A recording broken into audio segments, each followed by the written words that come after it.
Thought today I would go ahead and take a moment to talk about a report that just came out from the World Economic Forum in regard to central bank digital currencies, not only on the level of retail sales to the general public, but also now in the guts behind that, and that is the way that electronic financial transactions and such take place among institutions, banking and otherwise. And so I'd like to actually first, though, invite you to look at Revelation 13. Super familiar passage, but we're going to look at it as sort of the starting point for our discussion today. Because the reason we talk about things like a central bank digital currency, why would you talk about that? This isn't like a Bible study. Why would that come up? Well, because the Bible talks about, as we'll see here in this passage, Revelation 13, that the Scriptures do speak about a coming system that is ultimately under the authority of the Antichrist, who is still coming, who is yet future, who will one day sort of unify the world behind not only a religious system and a political system, but also an economic system.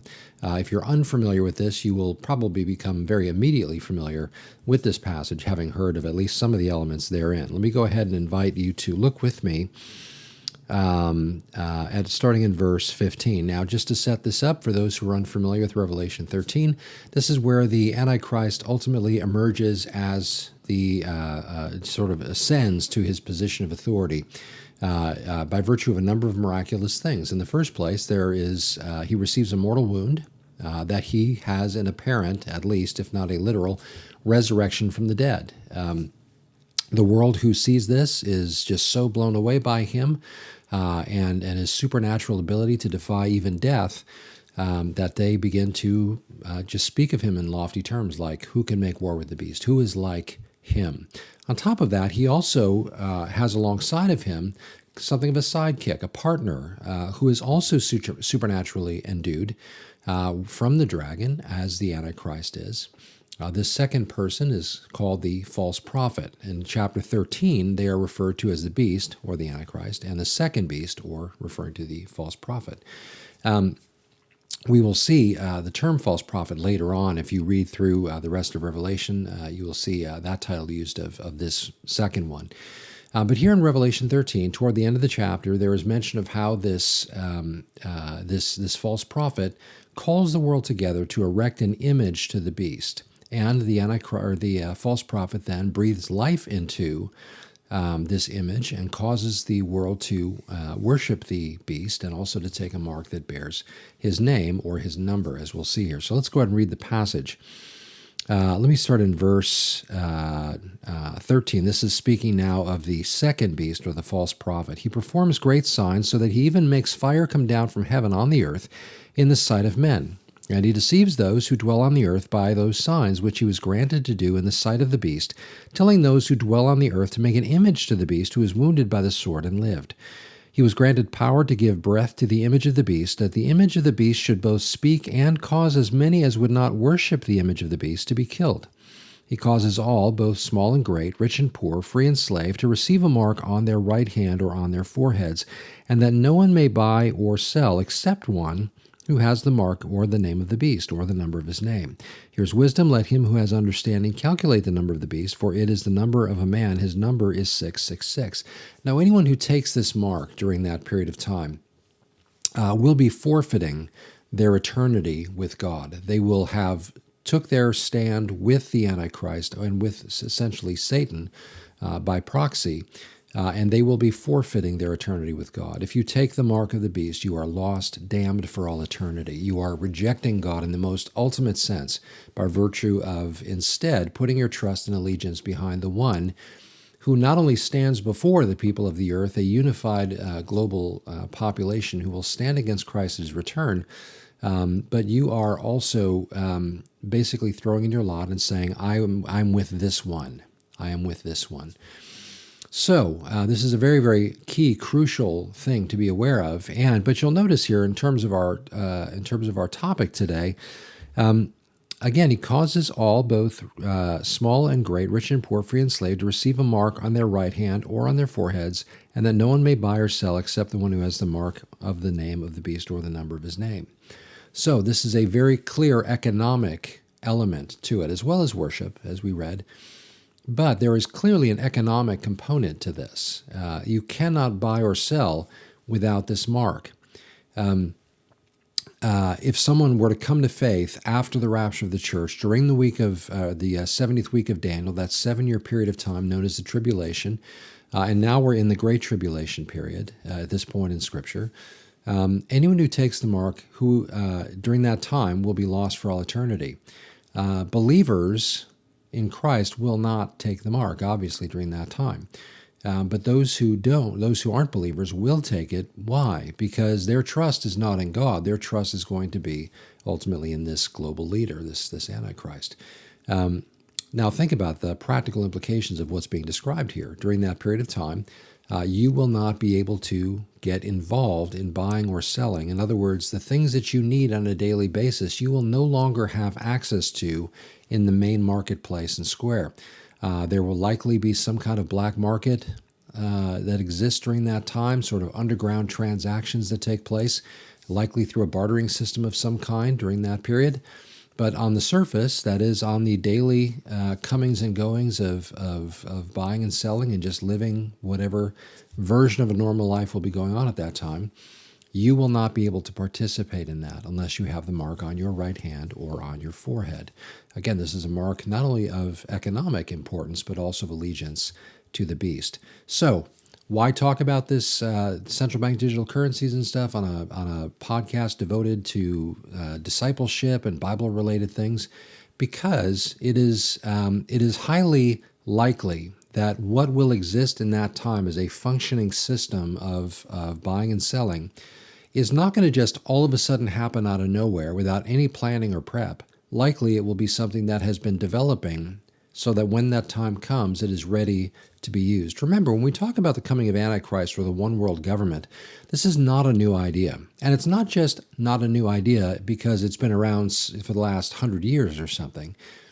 This is something that goes all the way back to Genesis chapter 11. Ultimately, the Tower of Babel is an example of something that represents the world coming together, ultimately to try and reach to the heavens and sit among the gods in this kind of thing, as we see in Genesis chapter 11. What we see happening there reaches its apex here in Revelation as this unfolding rebellion against God becomes visualized here, and realized. So when we talk about central bank digital currencies, or we talk about FedNow, or any of the other terms that describe the financial system becoming ever more digitized and moving toward a truly digital global economy, the reason we talk about it is because it seems to fit in quite well with sort of a game plan to get to where the Bible ultimately describes. The Bible does not use the term central bank digital currency. The Bible does not use the terms FedNow. It does not speak of crypto or stable coins or any of those kinds of terms that are used within the digital economic system that currently exists and is growing. But we want to consider how it is we get from where we are to where the Bible says we're going. And so this is not going to be a super long post or anything, but I do want to make you aware of just how far we've come in regard to developing a one-world global economic system that could very easily ultimately be the system that falls under the authority of the Antichrist when he finally comes on the scene, at a time of global catastrophe, a time where God's judgments are coming down, a time where the world is reeling from potentially the direct intervention of God in Ezekiel 38 and 39, during a time when millions of people have suddenly disappeared in the rapture, and suddenly the world is trying to figure out what's going on. And no doubt many of these believers who are raptured during that time are going to be in important positions economically or politically in that. And so the world will likely be primed on a number of different fronts to receive Antichrist when he ultimately emerges to the forefront. This will be a leader that the other kings of the world will give their power and authority to for a season, as he ultimately seeks to unify the world together, not only to become a global community, but ultimately, as we see in Revelation 19, to try and stand against Christ at his return. The times that we're describing in the very end, that last 7 years of man's dominion on the earth before Christ returns, is not one that will necessarily be characterized by secularism. It will likely be a very, very spiritual time. Again, the Antichrist and the false prophet, as empowered by the dragon or Satan, will have supernatural ability. They will do seeming miracles. They will dazzle a world that is all too ready to receive somebody who seems to have the answers to the global catastrophes that are going on, who seems to be able to step up and make sense of an increasingly senseless world, even from their context. We as believers look at the world and say, this world doesn't make any sense anymore. Well, imagine during that time when we're not even here as sort of that restraining force indwelt by the Holy Spirit during that time. So, just back to this report, I'll go ahead and post in the notes with this post this report from the World Economic Forum. It's called Modernizing Financial Markets with Wholesale Central Bank Digital Currency. Now, you might be familiar with the acronym CBDC, Central Bank Digital Currency, and now all of a sudden there's CBDC with a little W in front of it, and that W stands for wholesale. What that means essentially is that we're no longer just talking about central bank digital currency in regard to the digitizing of money that is used among consumers. That is in the works and being worked on. As a matter of fact, this same report mentions that about 98% of financial institutions are considering and even taking steps toward cultivating and instituting central bank digital currency or something related to it that will allow them to plug into the system when it ultimately goes live. Now, I will also point out at this time that I'm mentioning these acronyms, these abbreviations for terms. These terms can change over time. These terms can morph into other terms. For example, years ago, there was a thing called ID 2020, which you don't really ever hear about anymore, but now we talk about digital passports and global identifications and stuff, things that system or that movement was developing ultimately, but they just don't call it that anymore. They call it other things now. So we want to make sure that we're conscious of the fact that just because a term or an acronym goes out of vogue doesn't mean that they're not still ultimately developing essentially what was intended through that original movement, so or organization or goal. So this particular report, again, modernizing financial markets at wholesale central bank digital currency. Wholesale in front of CBDC or WCBDC speaks of the idea of the digitized economic transactions that take place not on the consumer level, but rather on the business level behind it. And so this would be not the main marketplace, but sort of the marketplace that exists where there's the moving of resources and delivering things to retail and moving money around banking institutions and other financial institutions, large corporations moving resources and funds around and that kind of thing. This is now being described as wholesale central bank digital currency. So the report goes on to describe, and it gives lots of, actually it's a very educational thing to read because it gives lots of definitions, it explains terms and all that kind of thing. But let me just start by going ahead and explaining a little bit about what central bank digital currency is for those who are brand new to this idea. Central bank digital currency is a form of digital currency issued by a country's central bank. It is similar to cryptocurrencies, except that its value is fixed by the central bank and equivalent to the country's fiat currency. In other words, what that means is that those of you who delve in cryptocurrency like Bitcoin or any of those kinds of things, Ethereum or these different kinds of digital currencies and that is a system that is sort of an economic system outside of the mainstream economic system, although it does touch because you can use cryptocurrency to pay for things in the traditional economic system. However, what is generally seen as the beauty of the crypto system is that it is outside of the framework of the traditional system. In other words, the currency, the digital currency or Bitcoin that is used within that system is something that is not regulated by the federal government, which means it is free of that kind of regulation and all of that. That's seen as a very, very good thing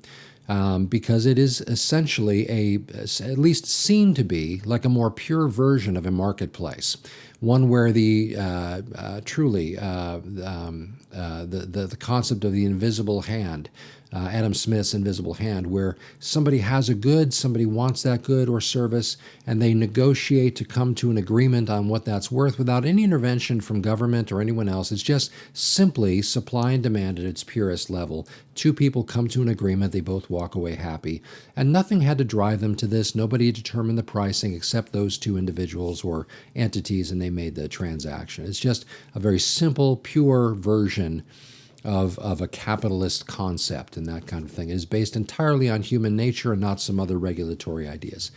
So cryptocurrency is seen as kind of this beautiful outside the mainstream system kind of a thing. And so therefore it is held up as a great alternative to the government-regulated fiat currencies that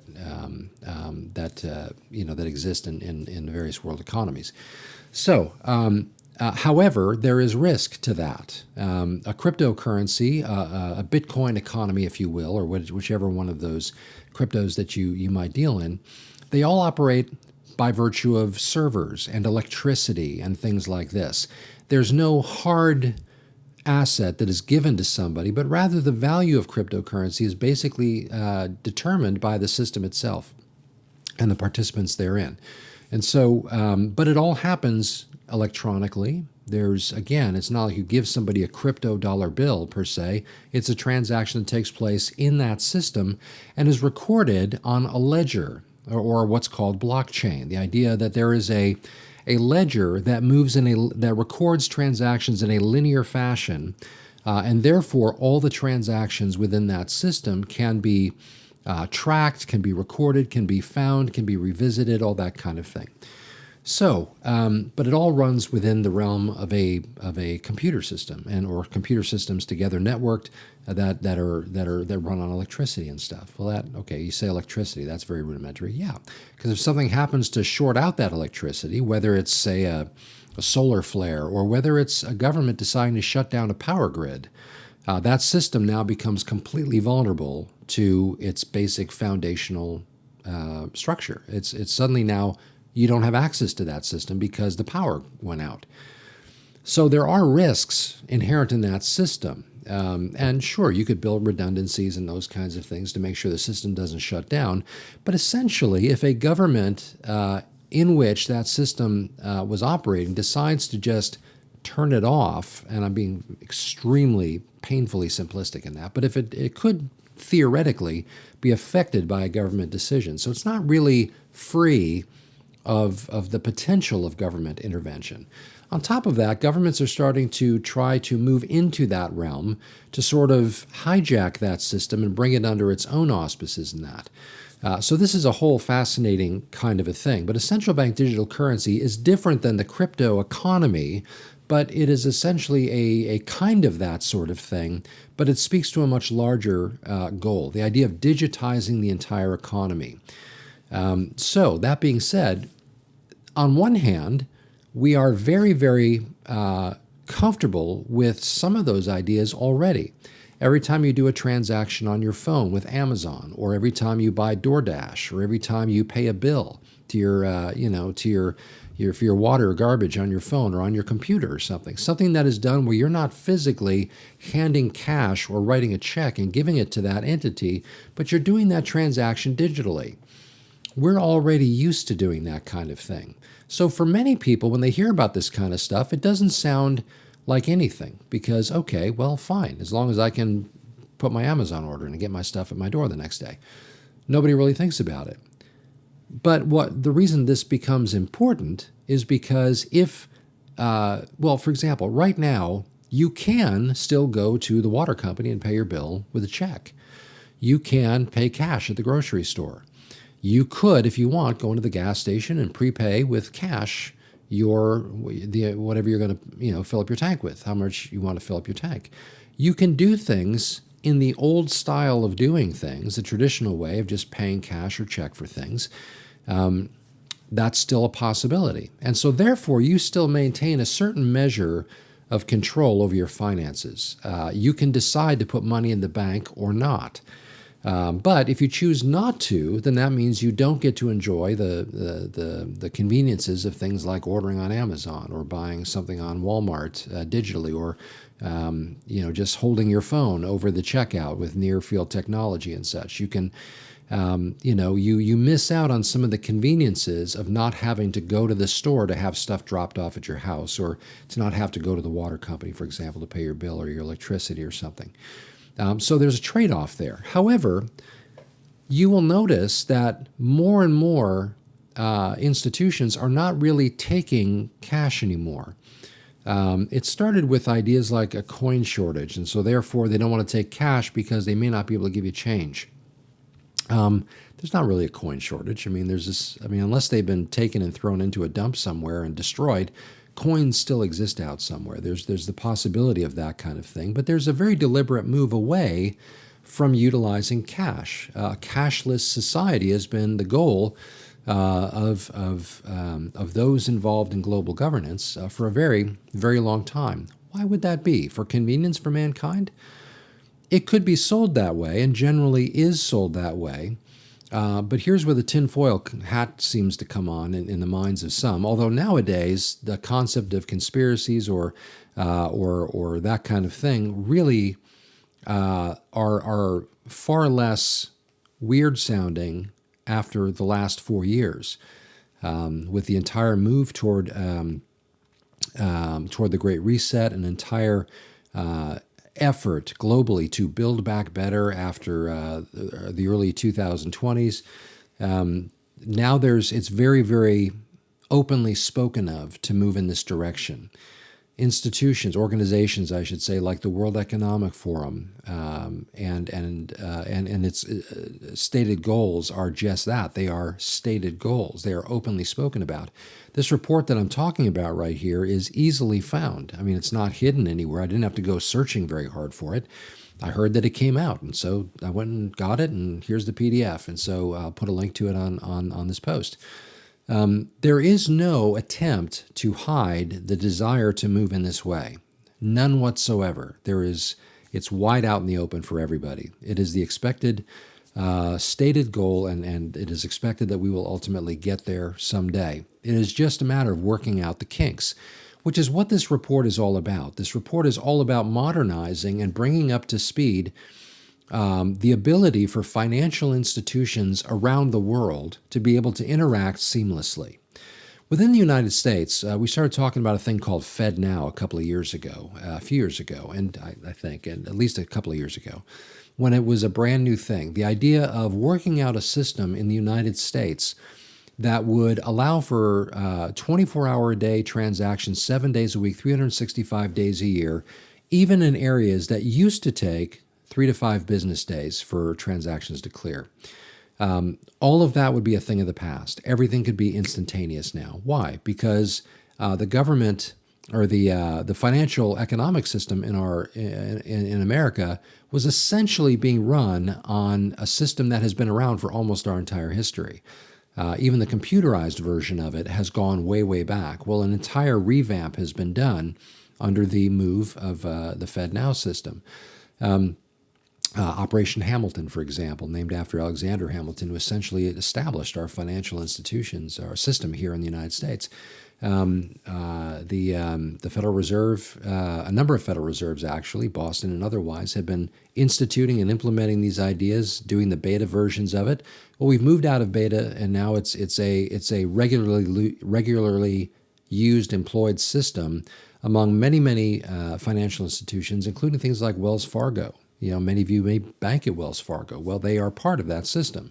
They were part of the pilot system, and they now utilize that. And so one would presume, I should say, that since they were integral to the testing phase of that, they and other institutions like them are utilizing it. Credit unions, in some cases, are utilizing this. So is that a bad thing in and of itself? No. The convenience of knowing that you could potentially have funds from a loan that you applied for immediately put into your account or something like that, that's a great thing, right? However, it is part of a larger element, is a component of a larger machine, ultimately, that is being assembled in terms of our financial system. It is a step closer to the adoption of the idea of a central bank digital currency here. Central banks are not a new thing. Many countries around the world have central banks. But a central bank digital currency, on the other hand, is a very different thing. Now we're talking about a currency that is digitized, where you have access electronically, and the move is to eliminate, eventually, whether or not it ever fully happens or not, the idea is that, for the most part, the idea of passing off dollar bills and writing checks and those kinds of things is intended to become passé, a thing of the past, whereas this digital system is now supposed to be the means by which these transactions take place. And really, every transaction takes place, whether on the retail side or on the the business side and the banking side and all of that kind of thing. I'm trying to remember the terms from the economics class and all that, but anyway. So I think the retail market and the factor market, if I remember correctly. But there's the guts of it behind it, all the businesses and banking and all that kind of thing, and then there's the retail side that you and I would deal with. So that being said, a central bank digital currency is something that is a system that is intended to bring together or to employ an approach to finances in the country, but also globally, that is entirely digitized. So that being said, why is that a bad thing? How are we tying this together? And here's where I'm going to really just kind of try and put this together and keep this from being too much longer, because I'd really rather you just read the reports and do some of this homework as well, so you become more and more familiar with it too. In the spirit of not just believing what I tell you, but actually looking at it, taking it right from the horse's mouth. Why is this a bad thing? Why is the central bank digital currency something to be concerned about? Because it's not, here's the reason, because it's not just a convenience thing. It's not just that, hey, my life just got easier because I don't have to go to the store, or I don't have to carry cash anymore, and that kind of thing. But because it becomes, in and of itself, a means of control. You and I will not control the central bank. You and I will not, therefore, control or run the digital currency that our economic system will one day be fully built upon. You and I, on the other hand, will just make our transactions by virtue of using our phone, or one day, potentially, a chip in the right hand or forehead, which may very well become the means through which this mark is ultimately distributed during the time of the Antichrist. Now, we're not in the beast system yet. Why? Because there's no beast. There's no Antichrist yet. There is no mark of the beast that's come on the scene yet. Why not? Because there is no Antichrist yet. There is no false prophet. There is no image in the holy place. There is no all of the other elements that go around it, the built third temple and all this kind of stuff. There's all kinds, like a half a dozen major elements that would need to be existent at the time when this comes around in order for it to be the mark. So none of these things are around right now, and so it's not the mark. However, there will come a day when these things will all emerge, and we will find that those around at that time, I don't personally believe we will be around at that time, but during that time, there will come a day when this will come into play. So, but on the near, and this is where I'd like to spend really the rest of our time, on the in terms of warning and making aware of the kind of thing that is likely on the horizon. And I really do believe it's likely on the horizon. This is not, I'm not a sky is falling kind of a person at all, but I do believe that we need to be aware that this will likely take place in the relatively near future. We have an election coming up, maybe, at the toward the end of the year.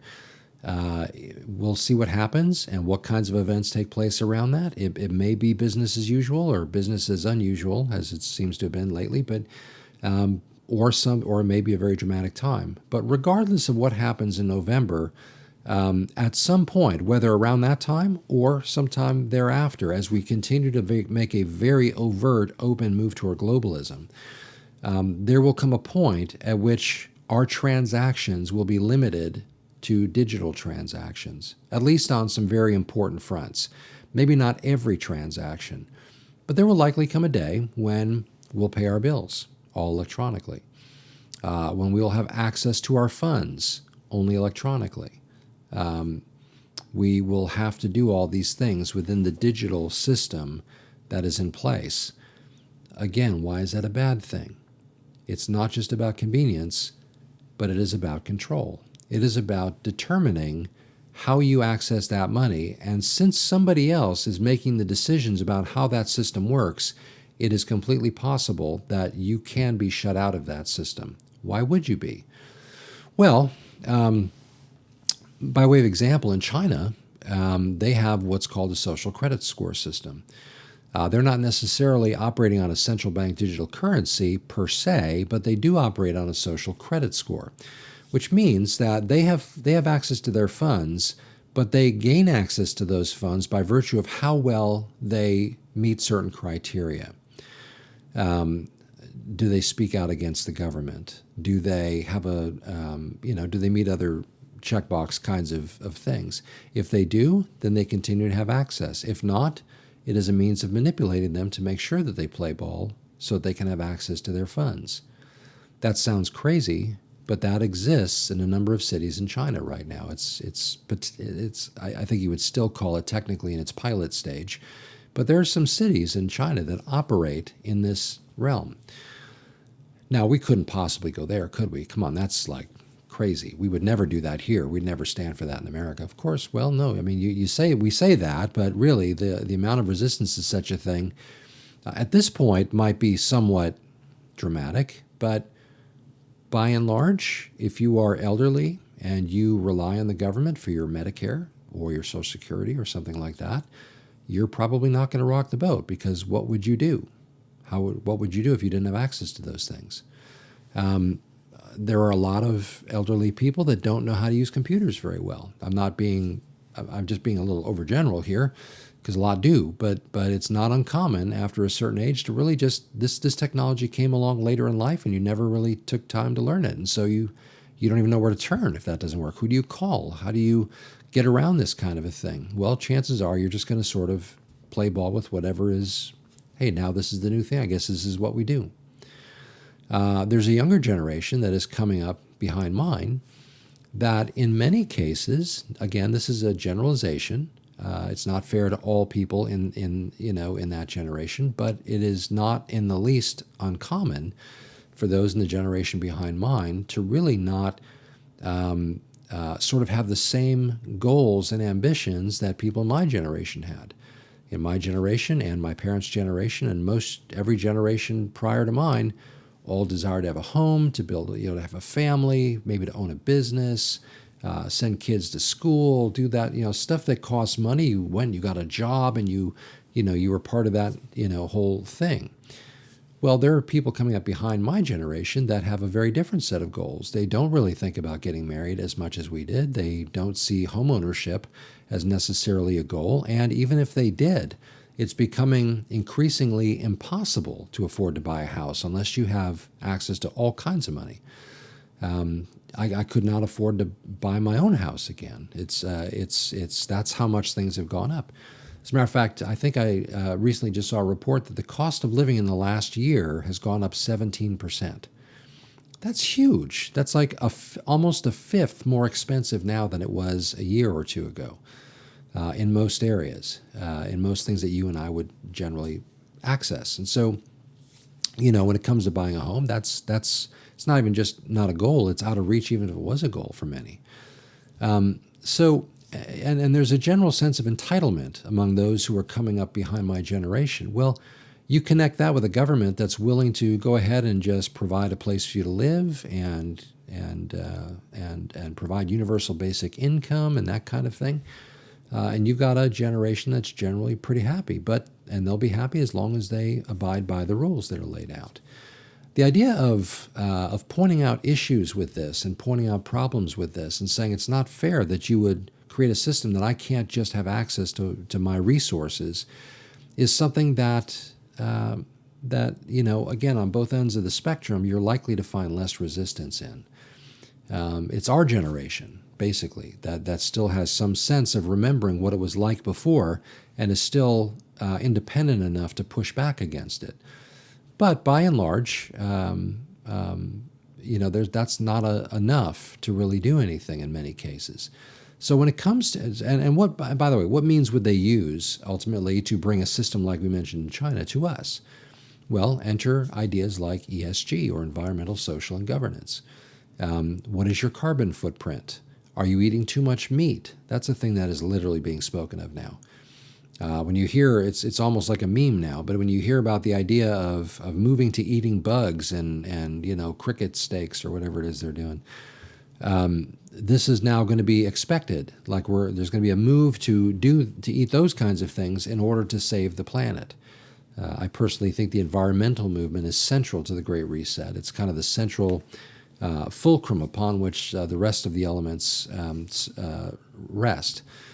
And so it would not be unusual I would not be surprised to see a pretty significant move in that direction, even here in the States in the days ahead and in most of the Western cultures. Well, if someone else is giving you access to your resources, it doesn't just mean that, hey, I can't take money out of an ATM. It might mean that when you go to the store and you're going to pay for that order, that system that can now record what's being purchased and the person who's purchasing it, it may be that the person at the checkout line or the kiosk that you're doing this with will not allow you to make that purchase because you have passed a quota. If you drive a gas car, a gasoline-powered car, it may be that you are only allowed a certain amount of gas each month, which means you can't drive as much because your car is still emitting too much CO2 into the atmosphere and that kind of thing. If the system is entirely digitized, then that means that your ID, your phone, or one day a chip, kind of a thing, when you hold it up to the thing and you want to pay for your gas, it will allow you only so much because it's good for the environment, and you are bad for the environment if you drive more than you're allotted. If your kid is sick and needs to go to the hospital, but your ESG score is very low, that may become problematic because, after all, you are somebody who maybe didn't get the latest jab or something. You are a danger. Remember, we had a pandemic of the unvaccinated just a couple of years ago, right? So if something like that were to come up again, you didn't get the shot. You may not have access to this hospital because you are deemed as a threat. If you speak out too harshly against something that is become a cultural norm, well, you can be essentially quarantined digitally from participating in things. Social media channels might be shut down or something like that. This seems Orwellian because it is. George Orwell himself, as a matter of fact, said every page that he wrote in his writings in this regard were to essentially write against this kind of thing, to make people aware of where the world might be going one day. And so through literature to sort of prepare people to understand. But yet here we are on the cusp of a very Orwellian kind of society. So that being said, when we talk about central bank digital currencies, I see them, and I'm not alone in this, I see them as a means to getting to the place that the Bible has been talking about for a couple thousand years now. So scriptures, I would contend, are quite contemporary. Why? Because it is the God who knows the end from the beginning who has ultimately inspired these things to tell us what's coming. And when we look at the world around us, we can see the things that are happening and recognize that there seems to be a connection with what's going on there. I always want to be a little careful not to go too far out on a limb. I'm not going to be dogmatic and say central bank digital currency is going to be that. But it's a little difficult to look at it and not recognize that it is a very, very strong contender, or at least a very significant link in the chain for how we get there. And I'll end on this note. Jesus indicted the Pharisees for not recognizing the signs of the times of his first coming, of Christ's first coming. And they were plenty. There were over 300 prophecies about his first coming. And even to take a small percentage of those should have been enough for them to understand, recognize, acknowledge him for who he is when he came the first time. I personally think it is consistent to imagine that Jesus would expect us in this day to recognize the signs of his second coming. So that's why we talk about some of this stuff. I mean, it would be easy to just sort of give a nice 3-point sermon and all go home for the week. But that would not equip us for what's going on in the world around us. I think we need to be wise and to pay attention to what's happening around us. And I do think that insofar as we have the ability in our time, we should speak out against that kind of thing. We should be able to point that out and say, that's wrong. That's stepping on people's rights and those kinds of things while we still have those rights. I personally think there will come a day when that'll be gone. I'm a firm believer in utilizing the apparatus that is given to us in our Constitution here in the United States and other Western countries that have similar opportunities, or any country that has a similar opportunity to make its voice heard. I think that we should utilize those freedoms that we have in order to protect our freedoms. But I also don't harbor any illusions that one day those things are going to be gone. One day we will move so far in that direction where you and I as believers will just be complete, total outcasts and recognized as such in our own society. So again, this isn't like a sky is falling thing, but it is certainly a, hey, look up though, because we want to pay attention to what's going on. And of course, as we do, as Bible-believing Christians, those who are looking for Jesus' coming and are excited about his coming, certainly to snatch his bride away, but we're also calling for his kingdom to come and his will to be done here on earth as it is in heaven. We see on the one hand a very sad, almost like witnessing a death as we watch our country's foundations crumble. But on the other hand, we also rejoice. It's a strange dichotomy, but we do rejoice in the fact that this is an indicator that we're getting closer and closer to the day when they will cry across the heavens that the kingdoms of this world have become the kingdom of our Lord and of his Christ, and we look forward to that day for sure. So that being said, I hope this informs a little bit. Again, I'll put links down below. I didn't actually expect to go quite this long, but there it is. But I'll put some links there that will give some explanation to some of these terms.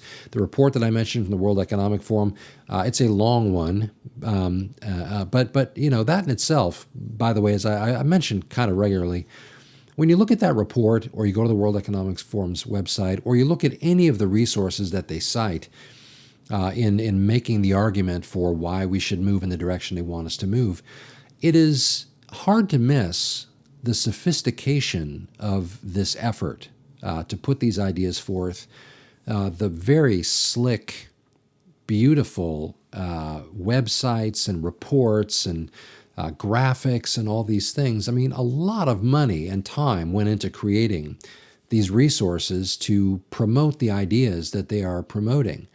These are not resources that are frivolously spent. These are resources that demonstrate just how sure of themselves they are in putting this forth.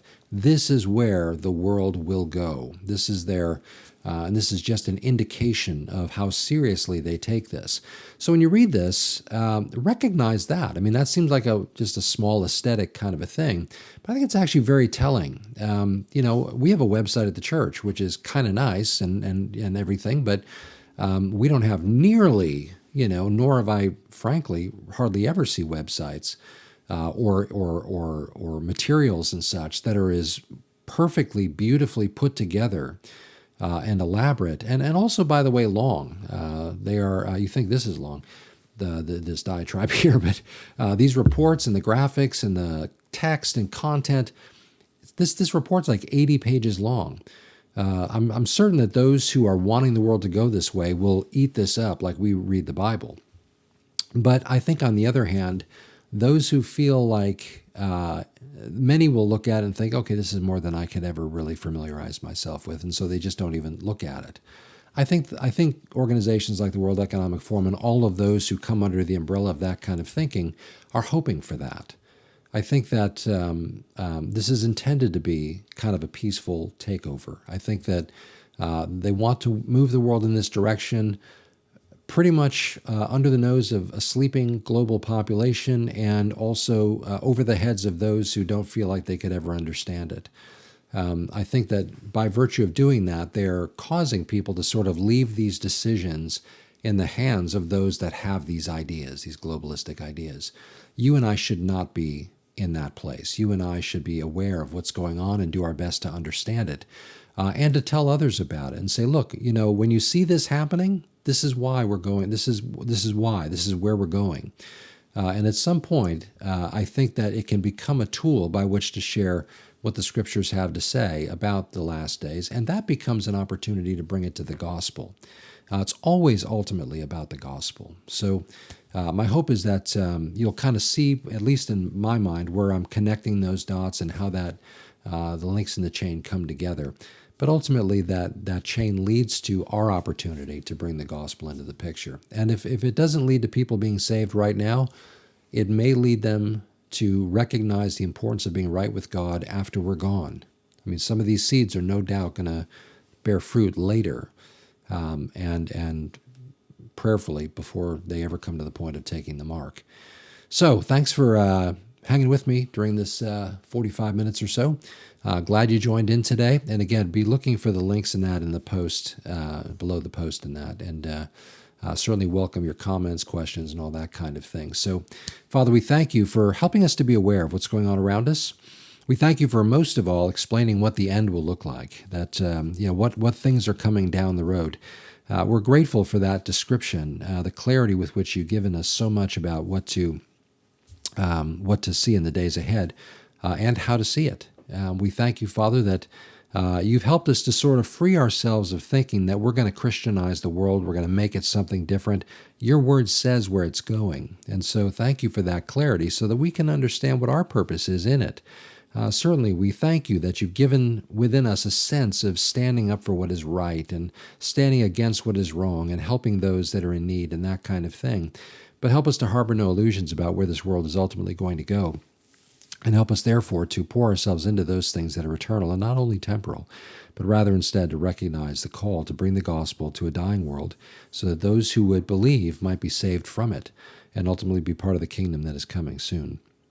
Thank you, Father. We love you and praise you and ask you to light a fire within us, to passionately stand for the truth of the gospel and against, therefore, the current of this world that is so harshly seeking to stamp it out. We know ultimately that they won't. You are greater, and certainly your word will never return void, no matter how many forces come against it. But Lord, you will ultimately allow your word to hit its mark. So help us to be purveyors of it, to be those who bring it and share it and shout it from the rooftops. So thank you, Father, for your grace, your love, your mercy, the future and rich and enduring hope that we have in Christ. And we just thank you, and it's in his name that we do so. Amen. Amen.